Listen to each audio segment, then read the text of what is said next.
Ini permasalahan kita nih, para perempuan, di saat kita lagi datang haid, mau sholat nggak boleh, mau baca Quran nggak boleh, puasa deh gitu, puasa nggak boleh juga.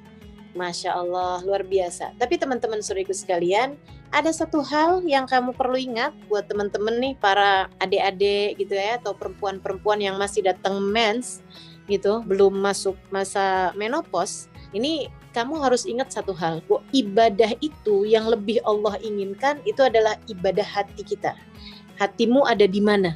Itu yang Allah Subhanahu wa taala inginkan. Hati yang ingat, hati yang terpaut, hati yang bersambung pada Allah Subhanahu wa taala dalam sholatnya, dalam Qur'annya, dalam tadarusnya, dalam puasanya.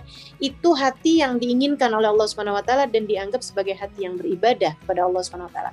Hakikat ibadah adalah ibadah hati, dan hati kita tidak pernah menstruasi. Hati kita tidak pernah berhalangan, hati kita tidak pernah nifas, hanya badan kita aja yang nifas, hanya badan kita aja yang mengalami masa menstruasi, tapi hati kita nggak pernah menstruasi. Karenanya kemudian pada bulan suci Ramadan, membaca Al-Qur'annya nggak boleh, tapi mengingat Allah. Mengingat Allahnya boleh. Melaksanakan sholatnya nggak boleh, akan tetapi Allah Subhanahu wa taala mengatakan, aqimis sholat dzikri, dirikanlah sholat untuk kamu mengingat aku. Sholatnya nggak boleh, tapi zikrullahnya boleh. Orang yang mens, gitu kan? Karenanya kemudian kita di saat mens sekalipun, kita tetapkan ibadah-ibadah kita di malam-malam yang mulia ini agar tidak terhalang apa yang dijanjikan oleh Allah Subhanahu wa taala bagi hamba-hambanya yang mendekat kepada Allah.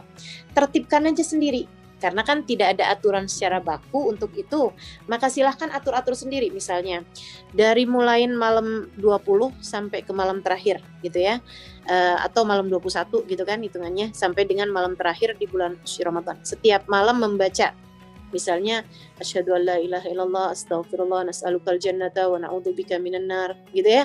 Itu dibaca misalnya 100 kali, atau bahkan misalnya saya mau baca istighfar selama saya menstruasi karena nggak bisa sholat, nggak bisa mengerjakan baca Al-Quran dan lainnya, saya baca istighfar misalnya 1000 kali misalnya gitu kan.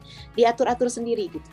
Kemudian dengan linangan air mata kamu meminta kepada Allah Subhanahu wa taala, hatimu sedang dalam keadaan suci, hatimu sedang meminta kepada Allah Subhanahu wa taala, dan itu sangat mungkin untuk doamu didengar, untuk hatimu didengar, meskipun badanmu sedang mens, badanmu sedang berhalangan, tapi hatimu tidak pernah berhalangan.